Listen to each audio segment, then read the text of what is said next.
कंज कृपा सिंधु नररूप महामोह तम पुंज जासु वचन रवि करे निकरे महामोह तम पुंज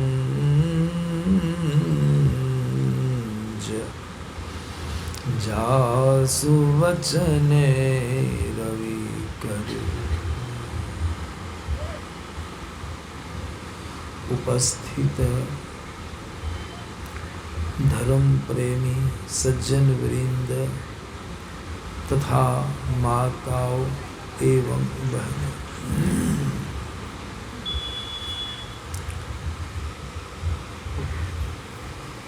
हम लोग सब कोई प्रातः काल के सत्संग में उपस्थित हुए हैं। आप लोग सब कोई बैठे, लेकिन बैठने में हमको गड़बड़ी मालूम पड़ती है।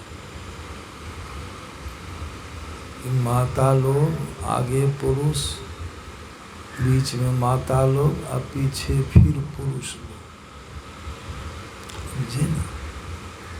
तो ऐसा बैठाना चाहिए। आप तो बैठ गए हैं कि माता लोगों को इधर दीजिए, एक तरफ माता लोग और एक तरफ पुरुष लोग, बढ़िया लगेगा देखने में भी, समझे ना? तो अभी बैठिए, अभी हलचल मत कीजिए, जो जहाँ बैठे, समझे ना?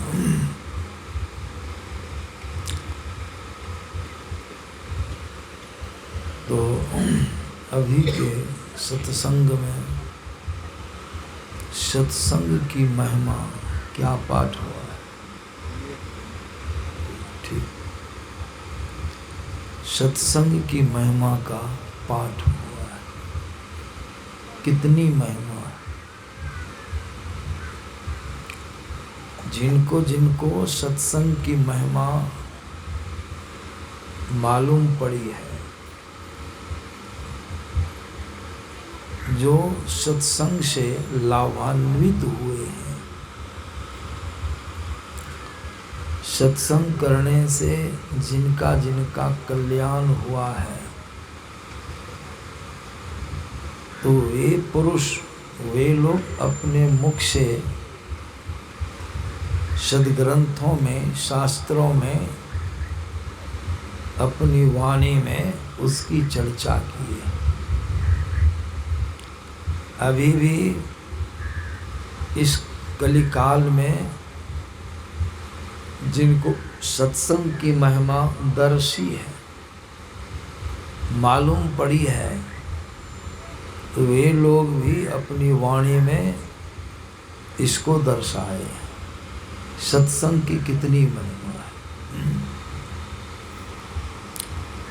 तुलसीदास जी महाराज को सत्संग की महिमा मालूम पड़ी, हो बहु मालूम पड़ी, इसलिए तुलसीदास जी महाराज ने उसको अपनी वाणी में व्यक्त किया। तुलसीदास जी महाराज को यह महिमा दर्शी। तो तुलसीदास जी महाराज क्या कहते हैं? कहते हैं कि सुनी आश्चर्य करे जनि कोई,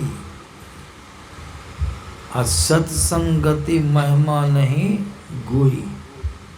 क्या कहते हैं? सुनी आश्चर्य करे जनि कोई, मतलब सत्संग की महिमा का जब वर्णन होता है, तो जो लोग अनभिज्ञ हैं वो चौंक पड़ते हैं, अकचका जाते हैं कि सत्संग कितनी बड़ी महिमा है।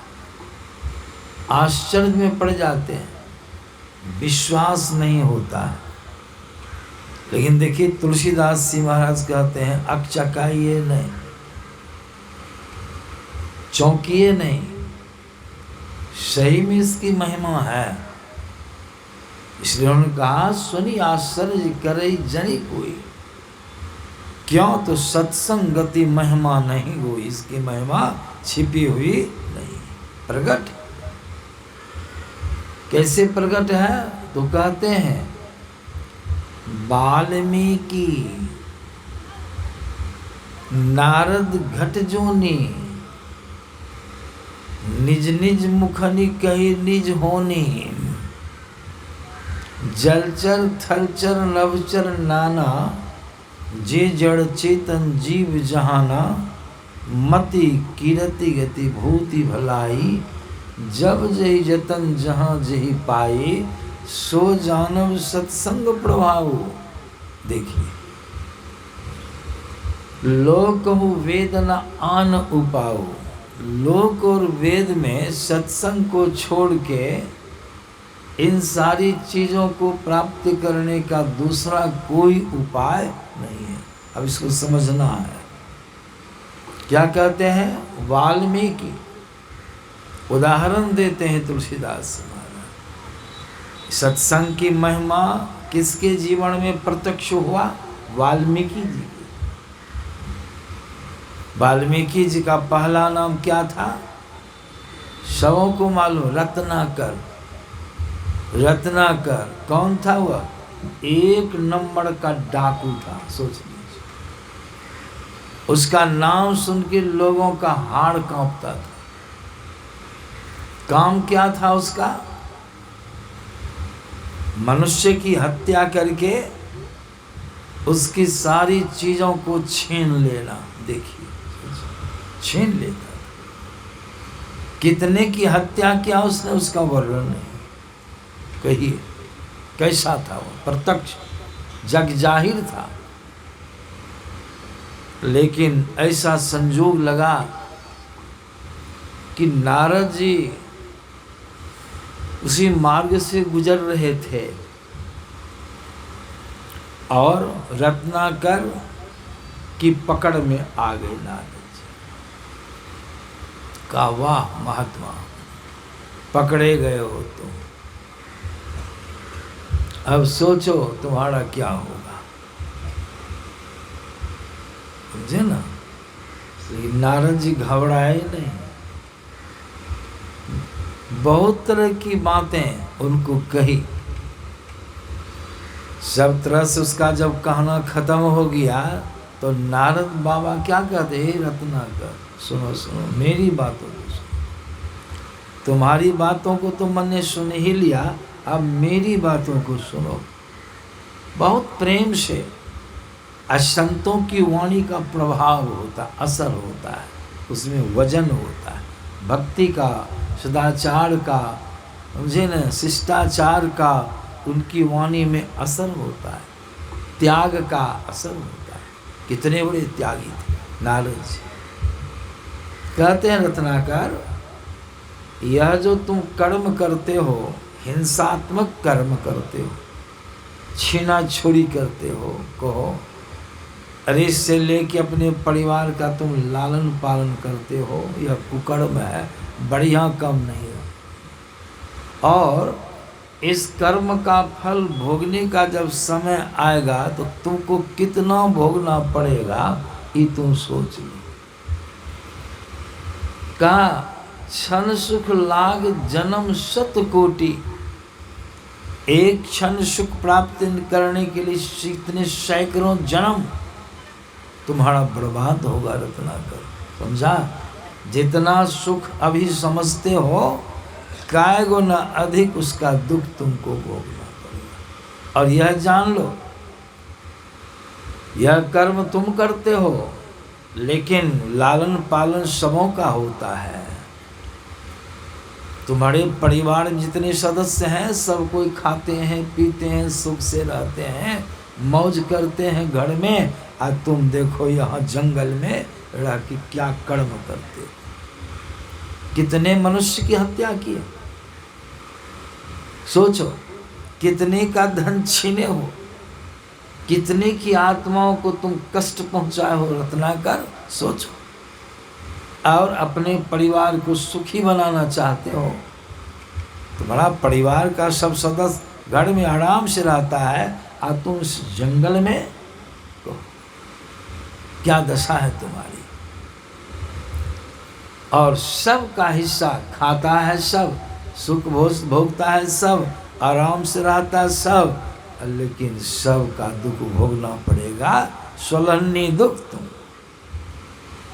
अपना भर नहीं, कोई नहीं भोगेगा, सब तुम्ही को भोगना पड़ेगा। काहे कि कर्म तुम ही न करते हो रत्नाकर। कहा नहीं महात्मा जी, सबके लिए न करते हैं, सब बांटेगा कि हम अकेले भोगेंगे, थोड़ा थोड़ा सब बांटेगा, हौला हो जाएगा। नारद जी ने कहा भ्रम में पड़े हो तुम, समझदारी की कमी है। सुनो सुनो, अरे भोगते भोगते तुम पक्षी हो जाओगे, समय आएगा ना तब न मालूम पड़ेगा, अभी तुमको क्या मालूम पड़ता। अगर तुमको मेरी बातों में विश्वास नहीं है रत्नाकर, तुम चले जाओ, सीधे घर जाओ, हम यहाँ बैठते हैं। और जाके एक एक सदस्य से पूछो कि हम जो दुष्कर्म करते हैं इसका जो फल आएगा तो सबको बांट के भोगोगे कि हम ही ठो को भोगना होगा। पत्नी से पूछे, पत्नी जवाब देती, जवाब ठीक ठाक ही दी।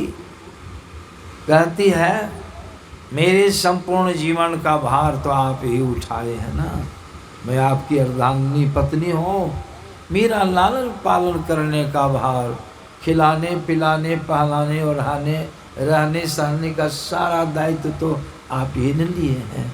कहिए, चाहे आप जहाँ से डकैती कीजिए, चोरी कीजिए, बेईमानी कीजिए, जहाँ तहाँ से लाइए, लेकिन आपको ही नहीं करना होगा, आप भोगना ही आप ही को। हम लोग क्यों भोगे, करते हैं आप, अब भोगेंगे हम लोग।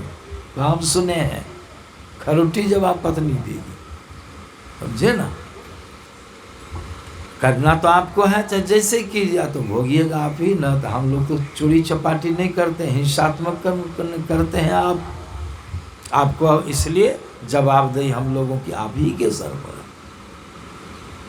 नारद जी की पट्टी खुल जाती, अरे राम ये पत्नी अर्धांगिनी जीवन संगिनी, इसकी ऐसी बात निकली है। हम गफलत में पड़े। पताओं से पूछा वही बात, पोता से पूछा वही बात, पिताजी से वही बात, जितने लोग थे परिवार में सबों ने एक स्वर से कहा। चौक पड़ा रत्नाकर ने सोचा, ही भगवान, ये तो जो किए वही अनर्थ का कारण है। जितना हम किए, जितनी हत्याएं मैंने किया है, सब का फल भोगने में क्या दशा होगी हमको। रत्नाकर को ज्ञान हो जाता है, पट्टी खुल जाती है। वहाँ से दौड़ के आया, बाबा की वाणी का असर, ईश्वर की कृपा, किसी जन्म का पुण्य का उसका उदय हो गया। दौड़ के आया, दौड़ के आया सबसे पहले। हाँ, जब बाबा के जाने के लिए तो रत्नाकर ने कहा था, हम भूल गए कहने के लिए, क्या कहा था, महात्मा बड़ा तेज है, बहुत तेज, बहुत तेज है, मेरे चंगुल में फंस गया, आज छूटने के लिए कहता घर जाओ, हम जाएंगे घर, आई फिरार हो जाएगा, क्या लेंगे इसका। लेकिन बाबा तो बड़े उपकारी थे, साधु लोग दयालु होते हैं। ये रत्नाकर, हम कहीं नहीं भागे, अगर तुमको विश्वास नहीं है तो रस्सी तो देखते हैं ढेरी तुमको है, ये गाछ बहुत मोटा है, इसी में हमको सटा के गत्तर गत्तर बांध दो। कहा ये बात तो पक्की है, बांध दिया, गत्तर गत्तर बांध दिया, मेढ़ दिया, हाथ नीचे कर, हिल डोल की कोई गुंजाइश नहीं। हाँ अब जाते हैं, अब तुम भाग सकते हो। तब पूछ के आया, सबसे पहले बाबा के बंधन को चरण पर गिर गया कि बाबा उद्धार कीजिए, मेरा कल्याण कर दीजिए। जो कर्म हमसे बन चुका है उससे हमको उबार दीजिए, अपना शिष्य बना लीजिए। वही रत्नाकर बाबा से जुक्ति ले लिए। बाबा ने जुक्ति बता दिया, लेकिन सब तरफ से मुड़ के रत्नाकर प्रभु की भक्ति में लग गया और उन्होंने ऐसी भक्ति किया, ऐसा सत्संग किया, गुरु की ऐसी सेवा किया, उसका परिणाम तुलसीदास जी महाराज उदाहरण लोगों के सामने रखा है उन्होंने। वाल्मीकि आज हो गए वाल्मीकि मुनि आदि कवि का, इसलिए कहा वाल्मीकि। आज जो नारद बाबा उनको सुधारे वो कौन थे? तुलसीदास कहते हैं वह दासी के पुत्र थे। नारद जी की माता जी बड़े घराने में, धनी मनी परिवार में नौकरानी का काम करती थी। घर में झाड़ू देना, बर्तन बासन को मलना आदि, जूठन सब धोना, ये काम सोचिए। इसीलिए कवि को कहना पड़ा दासी सुत देवर्षि हो गए, जीवन हुआ। किसके प्रताप से हुआ? कोटा गया था पढ़ने के लिए। कोटा, आजकल लोग कोटा बहुत पढ़ाई जाते हैं पढ़ने, बच्चे लोग कोटे भेजते हैं। बहुत लोग दिल्ली जाते हैं पढ़ने, बहुत लोग अमेरिका में जाके पढ़ते हैं। लेकिन नारद जी जो इतने बड़े ज्ञानी हुए, आज उनका नाम जस तीनों लोकों में फैला हुआ है। कैसे हुआ? नारद जी जब बच्चे थे ना, बाल बच्चों के साथ खेलने के लिए जाते थे, खेल कूद करके आते थे। आज जिनके यहाँ नारद जी की माता जी रहती थी, साधु सेवी थे, साधु लोग आते थे, संत लोग आते, खाते पीते थे। खाने पीने में जो जूठन बच जाता था, उनकी माता जी बहुत मर्मज्ञा थी, मर्म को जान, उसको पात्र में, ठोंगा में बहुत प्रेम से सुरक्षित लपेट करके ताक पर रख देती थी। और नारद जी जब खेल के आते थे, उनको खिलाते, हे बेटा खा लो। साधु महात्माओं का प्रसाद, उनका हाथ लगा है, उनकी गर्मी इसमें समाई है, प्रसाद के रूप में पुत्र में इसको ग्रहण करो। बराबर खिलाते खिलाते। नारद जी का संस्कार ऐसा। नारद जी थे दासी के पुत्र, लेकिन सत्संग के प्रताप से, साधु की कृपा से आज वे पूज्य हो गए, देवर्षि हो गए। निज निज मुखनि घटजोनी घड़ा से जन्म ले गए, जिसका माँ बाप का ठिकाना नहीं। कुंभज ऋषि घड़ा से जन्म लिए, कोई पूछने वाला नहीं होता, लेकिन सत्संग के प्रताप से ये तीनों ज्वलंत उदाहरण, पौराणिक उदाहरण है। तुलसीदास जी महाराज कहते हैं, देखिए ये सब अपने अपने मुंह से कैसे कैसे हुए हैं, इतने बड़े बने हैं, पूज्य हुए हैं, अपने अपने मुख से अपना प्रसंग सुनाए। इसीलिए कहा सुनी आश्चर्य करई जने कोई, सत्संगति महिमा नहीं गोई। वाल्मीकि नारद घट जोनी, निज निज मुख निकई निज। शास्त्रीय बातें, शास्त्र में बातें हैं, बहुतों का उद्धार हुआ सत्संग के प्रताप। इसलिए तुलसीदास जी महाराज आगे कहते हैं, जल चढ़, जल में चलने वाला, थल चढ़ धरती पर चलने वाला, नभचर आकाश में चलने वाला, जे जड़ चेतन, जड़ गाछ वृक्ष पहाड़, चेतन हम लोग मनुष्य प्राण, जीव जहाना, जहाँ तक जीव जंतुओं को देखते हैं, अगर कहीं पर किसी ने जलचर थलचर नभचर नाना, जे जड़ चेतन जीव जहाना, मति, मति माने सुंदर बुद्धि, कीरति माने यश, गति माने मोक्ष, भूति माने संपत्ति, भलाई माने शीलता। कितनी चीजें हुई? 5 चीजें हुई। मति, सुंदर बुद्धि, कीरति, यश, संसार में आपका यश आ जाए। गति माने मोक्ष, जन्म मरण के चक्र से छूट जाए। भूति मैंने संपत्ति, वैभववान बन जाइए। और अंत में शीलता, शील प्राप्त करने के लिए संतों के ज्ञान में आया है। इंद्र देवता छिप के गए थे शील प्राप्त करने, सुने होंगे कुछ। जो शीलवान आदमी है तीनों लोकों की संपदा उसके पास रहती है। शील साधारण चीज है, कहा गया। अब विचारिए, संत तुलसीदास जी महाराज की अनुभव वाणी है, उन्होंने भी प्राप्ति किया लेकिन दूसरे का नाम लगाया, अन्य महात्माओं का नाम लगाया। क्या कहते?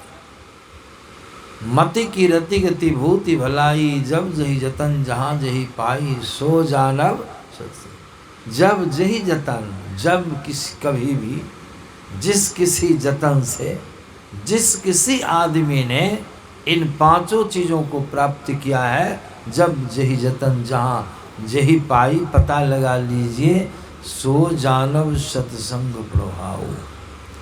किसके प्रभाव से हुआ जानना चाहिए? तो सो जानव सत्संग प्रभाव। और कोई उपाय है? दूसरा उपाय भी है इसको प्राप्त करने का। तो तुलसीदास जी महाराज अपनी वाणी में क्या कहते हैं, यहाँ के विषय।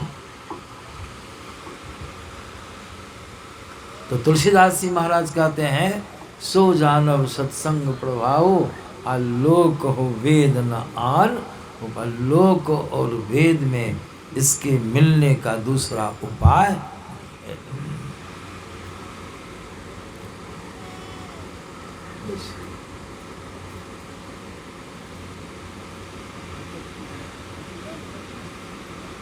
श्री सद्गुरु, तो सोचिए, लोक और वेद में इसके मिलने का दूसरा उपाय।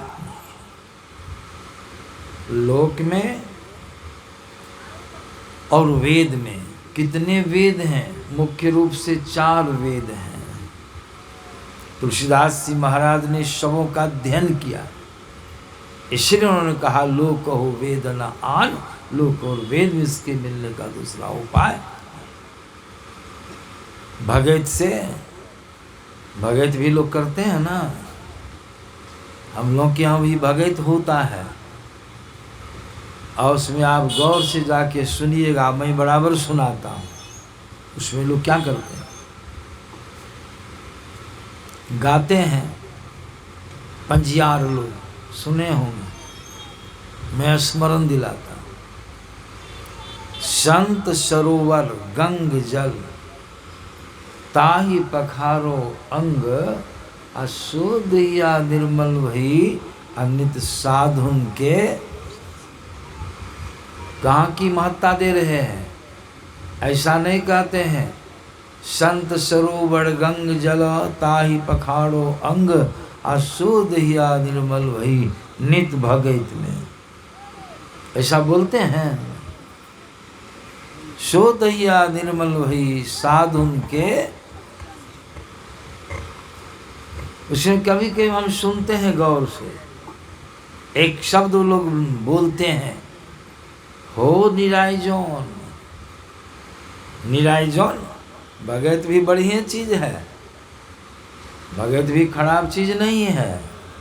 निरायजोन, निरायजोन माना ये अभ्रंश शब्द, अभ्रंश शब्द है। इसका शुद्ध शब्द है निरंजन।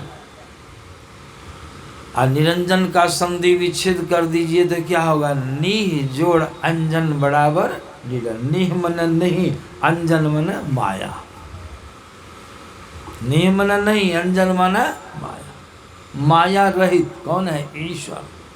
ईश्वर की भक्ति गाते हैं, लेकिन वो लोग भगत शब्द का प्रयोग करते हैं। और जिनकी देह पर गोसाई आता है उसको क्या कहते हैं? भक्ता। लेकिन वह है भक्त, शुद्ध शब्द है भक्त। भक्ति, भक्ति सम्मेलन है, समझे ना। वहाँ भी देखिए कि सत्संग की महत्ता बदलाई जाती है। वहाँ है गड़बड़ी क्या है? वहाँ लोग गांजा भी पीते हैं, गांजा का सोंठ चलता है, वो प्रत्यक्ष में खैनी भी देख लिया।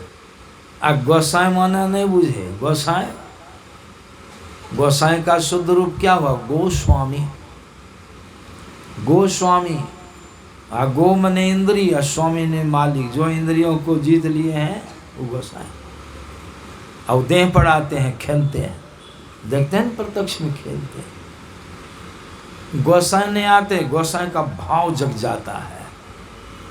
अगर ऐसा होता तो तुलसीदास जी महाराज के देह पर हनुमान जी कभी खेले? कितनी मदद की हनुमान जी। तुलसीदास समय समय पर कोई समस्या आती थी, हनुमान जी लगे रहते थे तुलसीदास जी की रक्षा में। उनके जीवन निर्माण में उनका बहुत योगदान है।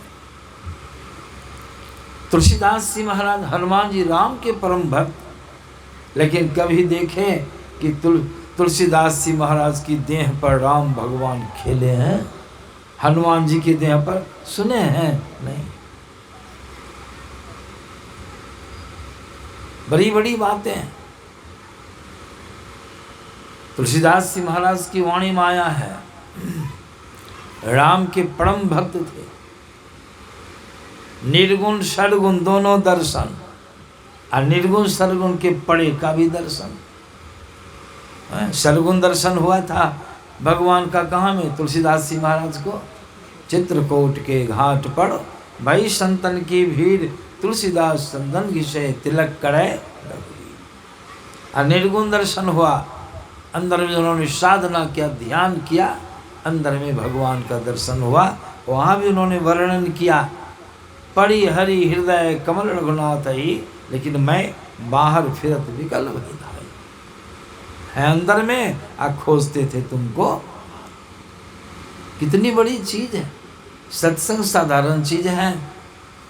तुलसीदास जी महाराज को भगवान ने कहा, तुलसी जी कुछ वरदान मांग लीजिए। वरदान मांगिए। क्या वरदान मांगे थे? देहि सत्संग। कहिए इतने देहि भगैत, सुनने के क्या मांगे? देहि सत्संग। क्यों? ये भी भगवान के सामने में बोल दिए, भगवान कहवा लिए। सत्संग क्या है तुलसी जी?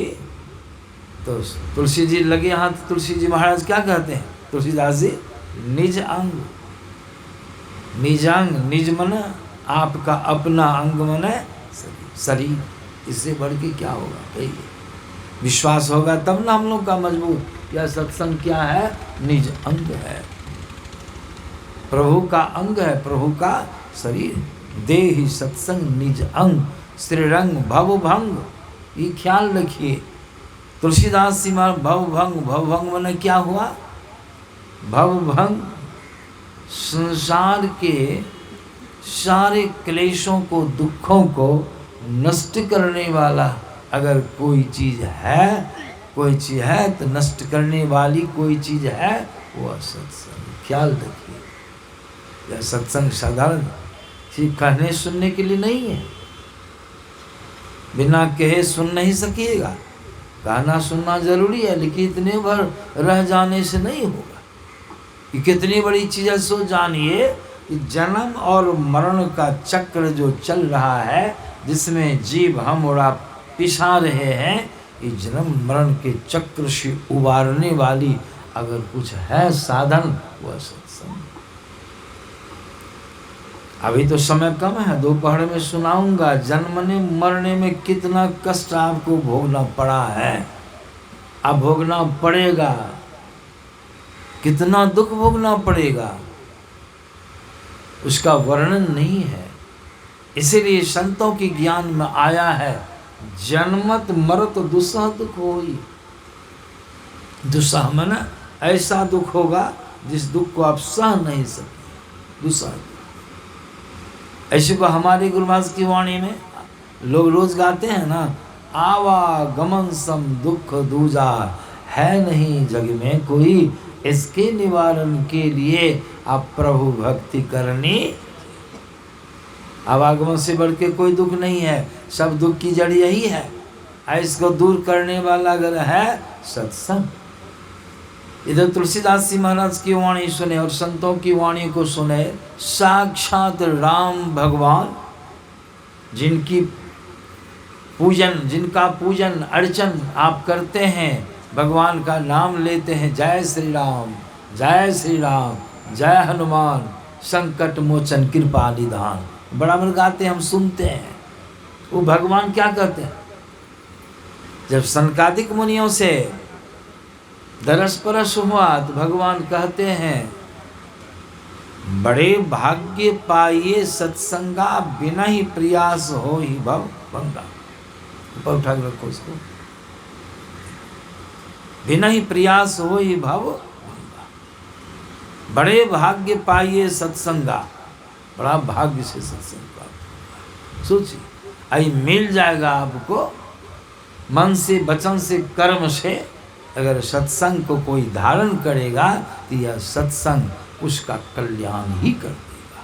लेकिन हाँ, सेवत सादर समन कलीसा, आदर पूर्ण भाव से। तो यह तो सुने आप लोग शास्त्रीय प्रसंगों को। समय तो बहुत कम है, विश्राम भी करना है। एक देहाती प्रसंग सुना देता हूँ।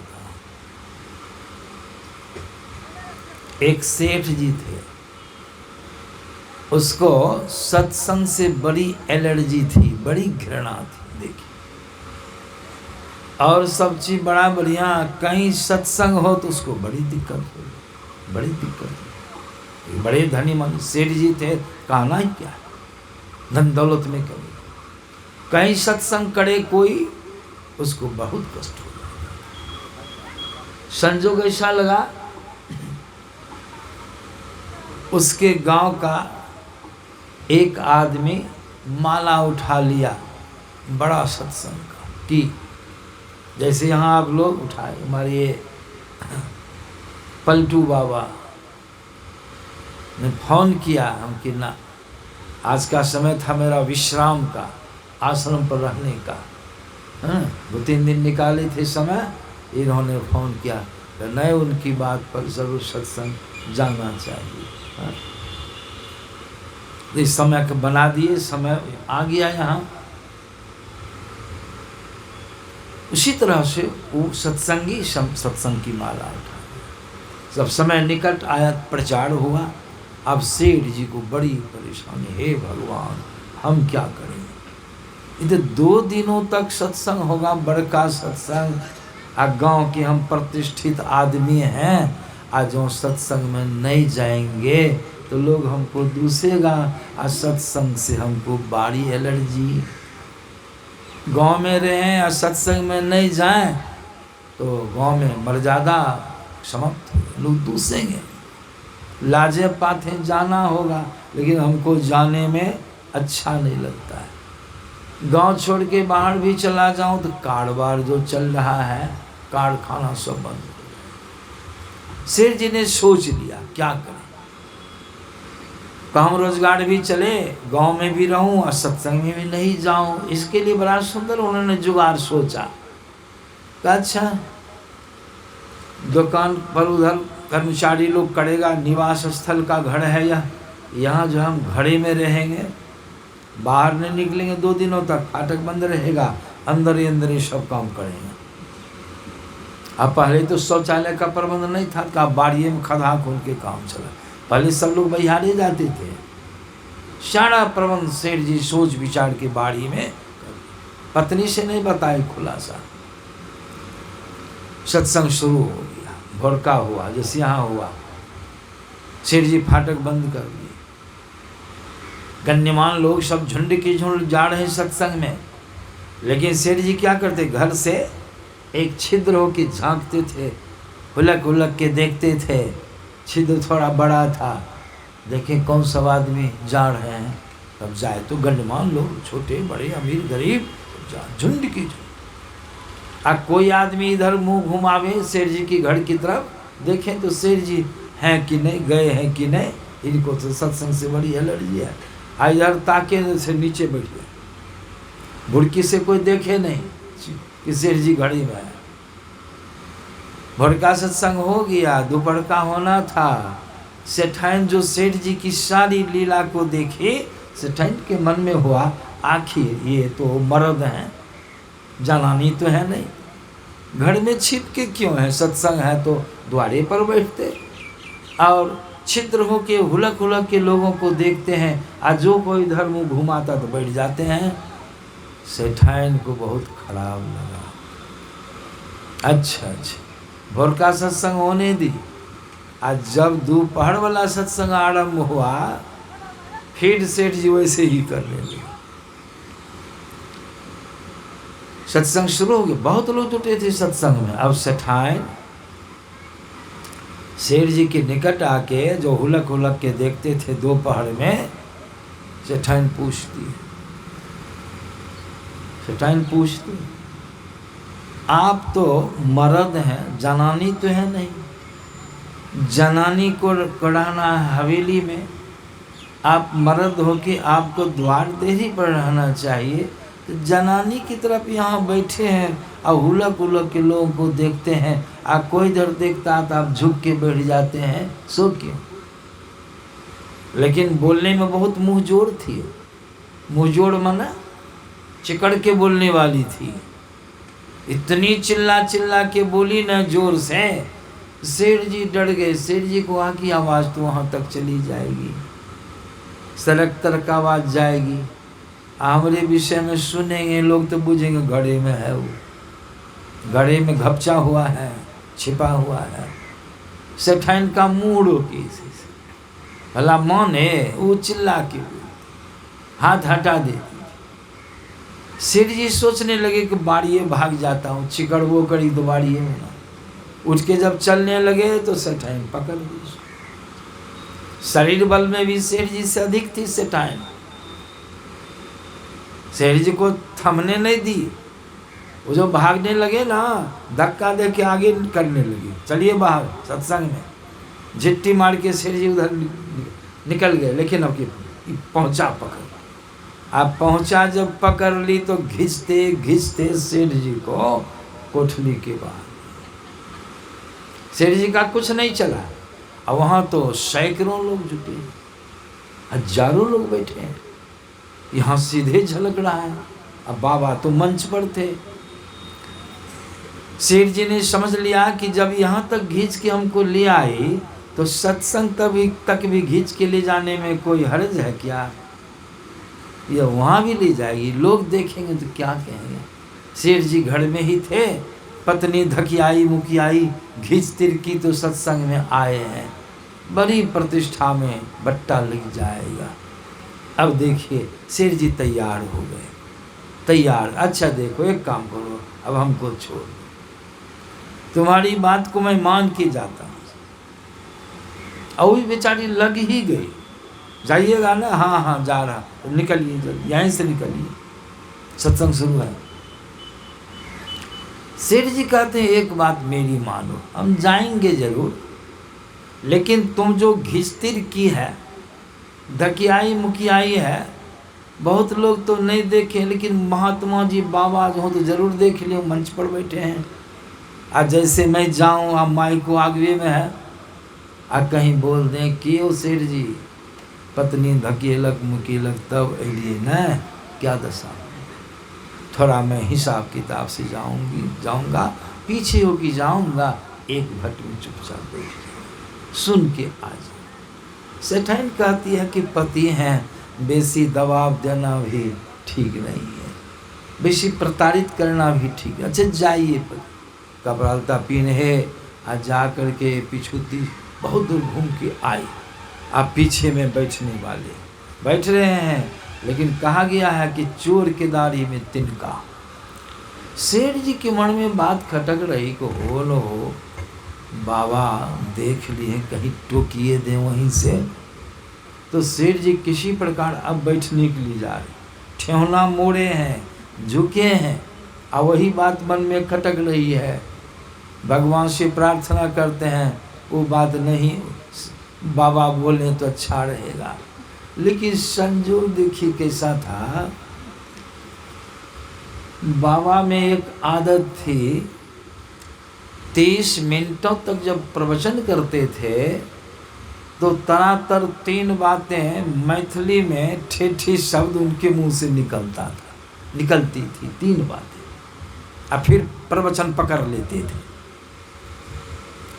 उस समय आ गया था, वही समय वो बैठ रहे थे, सोच रहे थे बाबा कहीं टोकी होने दे। बाबा की आदत की क्या थी बोलने की, सो देखिए शब्द कैसा था। जैसे सेठ जी झुक गए बैठने के लिए, झुक रहे हैं, बाबा कहते हैं क्या मायके में अब ये टगलिए न। बाबा क्या बोले, अब ये टगलिए न। शेर जी का शरीर कांटो कांट हो जाता। अरे राम, आखिर में टोकिए दिए। नहीं आना चाहते थे, बाबा देख लिए, पत्नी के धकियाने मुखियाने पर उनको आना पड़ा, लेकिन बाबा अंत में टोकिए दिए। अब बाबा उनको नहीं कहे थे, वो लफ्ज में बोले थे, बोलने की आदत थी। अब ये टगलिए न। शेर जी ने सोचा ना, यहाँ रहने में फायदा नहीं है, अभी तो बैठबो नहीं किए थे, टोक दिए। इतने लोगों को प्रवचन सुनाना छोड़ के हम ही पर लग गए। बाबा की चाल ठीक नहीं है, जबकि बाबा उसको नहीं कहे थे। चल दिया, निकल दिए, तड़फड़ा के निकल रहे भीड़ से बाहर। और तब तक कि बाबा के मुँह से दूसरा शब्द निकलता है, और शब्द भी विचित्र है। बाबा के मुँह से निकल गया, चलिए दलिए न। इसका चलिए दलिए न। शेर जी तो गुस्सा के मारे कारी राम बैठने लगे, तब टोका, चल दिए तब टोका। ऐसा बाबा धड़फड़ा के निकल रहे। तीसरा शब्द भी निकला, विचित्र। बाबा के मुँह से क्या खैर खैर ऐते जैते रहो, इसका ऐते जैते रहो। अब क्यों शेर जी बेबर्दाश्त हो गए, वहीं से उलट के खबरदार ऐते जैते नौता देते हैं। एक बार आए तो बेइज्जत किए और कहते हैं ऐते जब, फिर दोहरा के हम कभी नहीं आवे। वहीं से उंगली चमकाए। बाबा देखे सोचे पागल हो गए आदमी, बच्चा चला गया। घर पहुँचे, बाबा का प्रवचन शुरू हो गया। घर पहुँचे, पत्नी पूछी चली आई, पगली चली आई, नहीं तो वहाँ क्या करते हैं, सोचो तुम ही थोड़ा विचारो। अरे किसी तरह तो मैं सत्संग में गया, तुम धकियाई मुखियाई, तो फिर भी तुम सत्संग में गए, बैठे क्या कहें, बैठने ही वाली थे कि बाबा हमको टोक दिए मायके में, सबको सुना के। कहते हैं अब ये टंगेलिए ना, बस निकलिए गए, खड़े हो गए। और जैसे निकले ना तो हमको क्या कहते हैं, चलिए दलिए ना, कहो तो पहले आए तब टोका, चल दिए तब टोका। और जब कुछ दूर आए तो हमको नौता देते हैं, खैर रहते जेते रहो कोनो। पत्नी को कहो फिर जाएंगे, पत्नी बेचारी सीधी सवाल ऐसी बात का, तब छोड़ दीजिए नहीं जाइए, खाइए, हो गया। लेकिन संध्या हुई, रात्रि हुई, भोजन बना, शेर जी को एक प्रकार की बीमारी ही पकड़ ली। बाबा ने जो सब कहा उसके मन से बात हटे नहीं, मन से बात हटे नहीं। 5 मिनट पर मुंह से निकल जाए, अब ये टागे लिए नहीं, चलिए दिलिए नहीं, ऐसे जीता रहो। खाने के लिए बैठे, कौर ले रहे हैं, ग्रास मुंह में चिबा भी रहे हैं, घोंट लिए, अब मुंह से निकल जाए बात, अब ये टागे लिए नहीं, चलिए दिलिए। पत्नी समझाती है कि काहे कि उस बात को घोष रहे हैं, छोड़ दीजिए ना, अब से नहीं जाइएगा, जो हुआ सो हो गया। पत्नी कहते हैं कि पगली अभी छूटेगा, साधारण घटना घटी है, ये अभी छूटने वाला है, ये छूटेगा, कितनों छोड़ते हैं छूटवे नहीं करता है। पत्नी के तब घोषते रहिए।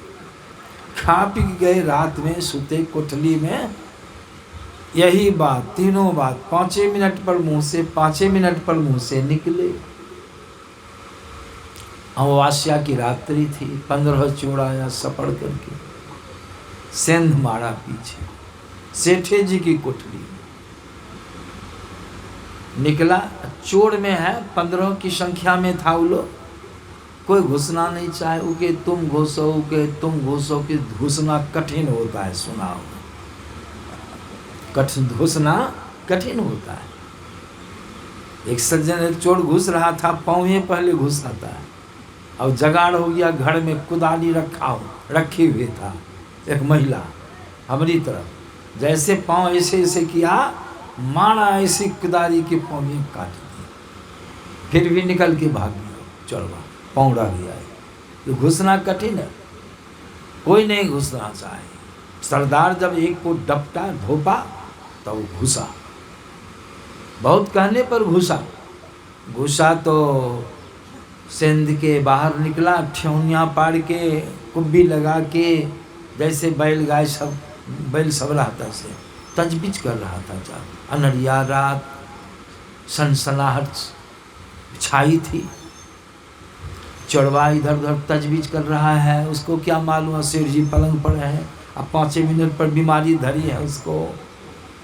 जैसे चोर घुस के इसे तजबीज कर रहा था इधर उधर, शेर जी के मुंह से बाबा वाली तीनों बात धराधर निकल गई। बड़ा आराम से शेर जी कहते हैं, एवियट आगे लिए नहीं, ये जो कहा एवियट आगे लिए नहीं, तो चोर का तो कान खड़ा हो गया। चोर क्या बुझा, अरे राम, नहीं घुसना चाहते थे, इसी तरह आ गए, और शेर जी जगे हैं, सुन भी लिए हैं, हमको टोक दिए। उसको हकामी को कहा, वो तो बाबा वाली बात बोले थे शेर जी, जैसे कहा अब ये टगे लिए ना, चिर धड़फड़ा के चढ़वा उस सेंध में घुसा भागने के लिए। और जैसे घुसा कि शेर जी के मुंह से दूसरा शब्द, चलिए दलिए ना, शेर जी चोर का सर तो कांटो हो गया। करी राम, ये अन्हार में शेर जी कितना सूझता है, ये तो हमको चिन्हियो लिए होंगे। घुसे तब टोका, चल दिए तब टोका, समझाए उसको बड़ा डर हो गया। अब फिर शेर जी को से तीसरा शब्द बाबा वाला सब, खैर आते जेते रहो। चोर ने सोचा कि चोर को कहीं नौता देता है, ये तो कल क्या होगा उसका ठिकाना नहीं, कहने के लिए आते जेते रहो। चोरबाज उस पार गया ना, कान पकड़ अपने उठे बैठे, 14 चोर हुआ क्या का मत पूछो, हम तो कहीं के नहीं हैं। अरे क्या हुआ बोलो तो, अरे क्या कहें, हम लोग घुसना नहीं चाहते थे, घुसे। आज जैसे अंदर घुस के तजवीज कर रहे थे, शेर जी हमको टोक देते हैं, कहते हैं बड़ा प्रेम से, रसम एविएट के लिए ना, धड़फड़ा के भागे। आज जैसे सेंध में घुसे ना, शेर जी फिर टोक दिए, चलिए दलिए ना, कहो पहले, चल नहीं देते तो वहाँ जान गंवाते। और कुछ दूर आए आगे तो शेर जी कहते हैं, खैर रहते जेता रहा, मैंने आने जाने के लिए निमंत्रण दे दिए, फिर आओगे इसके यहाँ, ऐसी बात कहाँ। 14 चोरों को विश्वास नहीं, थोड़ा हम भी टेबल, 14 चोर बारी से घुसा, प्रतीक्षा किया 5-5 मिनट पर सब चोर भाग गया, सिंध को घूम दिया। भोर जगे शेर जी, घूमे फिरे, सिंध देखे, हल्ला गुल्ला हो गया, लोगों को दिखाए, लेकिन चोरी नहीं हुई। सिंध को भोत दो। आज चोर सब जो गया, सब चोर बैठक करके विचार करके का भोरे भोर चलो, भोरे भोर शेर जी का चरण पकड़ के पाँव माफी मांग। चलो, शेर जी निश्चिंत होके चाय पी रहे थे,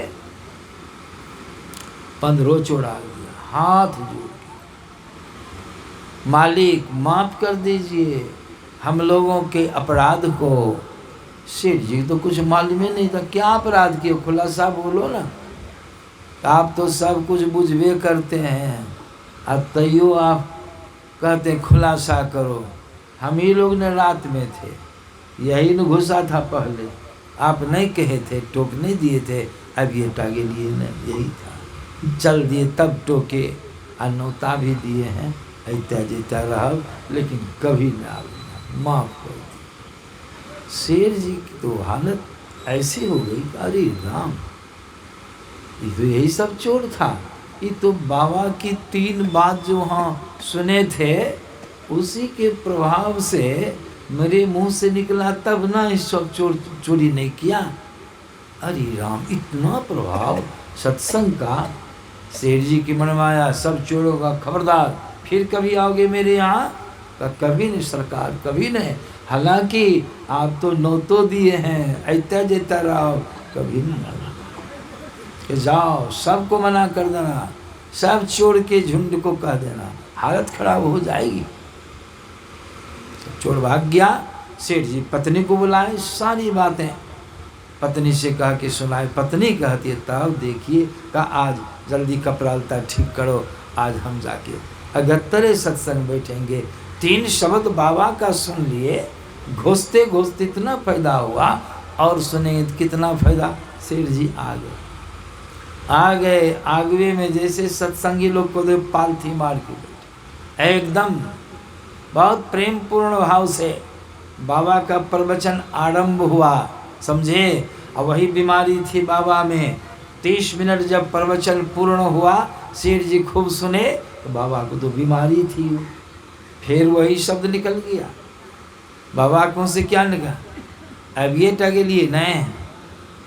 सेठ जी बुझ के कान खड़ा हो गया, बाबा को कहते हे बाबा आप भो नहीं आब तो कब आब, एते फायदा भेल कि हम ही बुझे छी, अब यो टोकते छी, अब ये टा गेलिए अबे करो।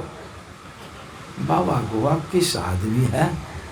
और तब तक में पालथी जो दुखने लगी ना, तो सेठ जी थोड़ा अल्टी पल्टी करने लगे, तो उसी से बाबा के मुँह से निकल गया चलिए दलिए नहीं जाए नहीं रहा छी, कहियो सत्संग में बैठलहुँ नहीं, अनहिस्का के बैठलहुँ, पालथी दुखा लगल, अल्टी पल्टी कह रहा छी। उसको वहाँ के हम ही को करें कल की तरह, समझे ना। और तब जा कर के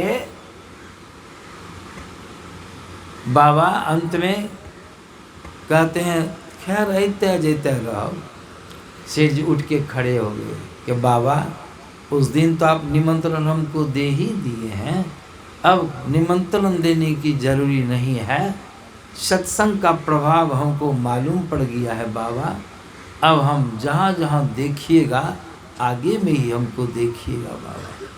सारा वृत्तांत आरती के बाद बाबा को सेठ जी ने सुना दिया। तो सेठ जी को जो फायदा हुआ मालूम हुआ, तो सेठ जी हर जगह गांव गांव में जाके सत्संग का प्रचार किया, बहुत लोगों को सत्संगी बना दिया। यह तो शास्त्रीय प्रसंगों को आप लोगों ने श्रवण किया, तुलसीदास जी महाराज की वाणी में सुनिए आश्चर्य करे जनी कोई, सत्संगति महिमा नहीं होई, वाल्मीकि नारद घट जोनी, निज निज मुखन कही निज होनी, जल चर थल चर नभ चर नाना, जी जड़ चेतन जीव जहाना, मति कीरति गति भूति भलाई, अजब जही जचन जहाँ जही पाई, सो जानब सत्संग प्रभाव, आलोक हो वेद न आन। दूसरा उपाय लोकों में और वेदों में, और यह 5 चीज़ों को अगर हम प्राप्त कर लेते हैं तो कोई चीज़ छूट नहीं जाती है जो आपको नहीं मिली हो। तो इसीलिए संतों के ज्ञान में आया है 5 चीज़ों में है मति कीरति गति भूति और भलाई। आ दोहा में कभी कभी पाठ होता है अपराह्न काल में, उसमें आया है लहई चारि फल अछत तनो साधु समाजो, यहाँ भी आ गया अर्थ धर्म काम और अंत में मोक्ष। वहाँ भी है गति बने मोक्ष है, जन्म मरण के चक्र से छूट। धन दौलत की भी कमी नहीं है, इसका भी ज्वलंत सब उदाहरण। अपने कर्तव्य का बोध हो जाता है, अर्थ धर्म काम सारी इच्छाओं की पूर्ति, और अंत में सबसे बड़ी चीज़ है मोक्ष। जन्म मरण के चक्र से आप छूट जाते हैं सत्संग के प्रताप से। तो अभी तो समय पूरा हो गया है, इसलिए अभी का सत्संग यहीं पर विसर्जित किया जाता है। फिर अपराह्न काल के सत्संग में आप लोग सब कोई आइए। जितने लोग आए हैं सब तो आएंगे ही, और कहा गया है कि एक आदमी को कम से कम 7 सत्संगी बनाना चाहिए, गुरुभाष की वाणी। तो यहाँ मैं कभी कभी कहा करता हूँ कि एक आदमी को कम से कम जो सत्संगी हैं वो तो आते हैं, आज जो संत मत के अनुयायी नहीं सत्संग, तो एक सत्संगी को कम से कम 5 लोगों को लाना चाहिए, सूचना दी। तो कितने लोग हैं, एक एक आदमी अगर उतना को लाइए, 5 ठो को लाइए, तो संख्या कितनी हो जाएगी। तब कहा गया अब तो भूले को घर लावे सो जन हमको, भूले भंगठों को जो राह दिखाते हैं लाते हैं वह आदमी भगवान को भूल गया है। इस तरह से सबों को सूचित करके आइए फिर अब रहन कल के सत्संग में और सारी बातों को सुनाई जाएगी। श्री सद्गुरु दीक्षा के समय पे पैर भी नहीं चले, समय तो बहुत है दीक्षा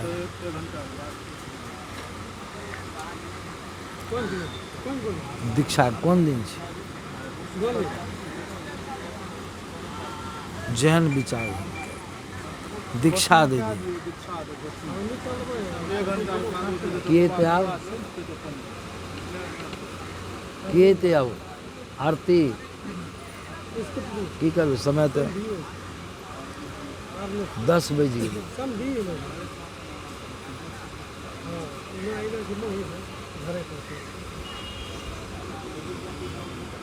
ये तो आरती है ना।